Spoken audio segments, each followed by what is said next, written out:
আমার মেয়ে আমাকে বলল যে সুজি আছে ঘরে, থাকলে আমাকে দাও, আর পেঁয়াজ, টমেটো আর কাঁচা লঙ্কা কেটে দাও, আর কিছু কারি পাতা এনে দাও। সব ঘরে ছিল, দিলাম, কিন্তু রাত্রে কারি পাতা কোথা দিয়ে পাবো? শেষে পাশের বাড়ির থেকে চুরি করে নিয়ে আসলাম, কারণ মেয়ে আমাকে একটা হেলদি খাবার খাওয়াবে, যেটা খেলে আমি মোটা হব না। সন্ধেবেলায় উল্টোপাল্টা খাবার খাই, ওর কথায় আমি আনহেলদি খাবার খাই।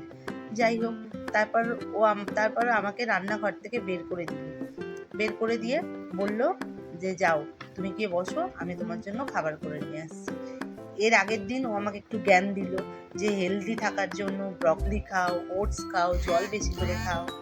যাই হোক, আমি বলছি এইসব খেলে কি হবে? বলছে এইসব খেলে তুমি মোটা হবে না। আমি বললাম ঠিক আছে, কিন্তু ভাই আমার তো ঝাল মশলা তেল এইসব খাওয়া অভ্যাস।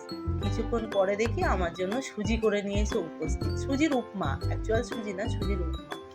আমি বলি ও বাবা, কত কিছু ভাবলাম সবার শেষে এই, কিন্তু যাই হোক, মেয়ে ভালোবেসে করে নিয়েছে, সেটাকেই খুশি করে খেলাম।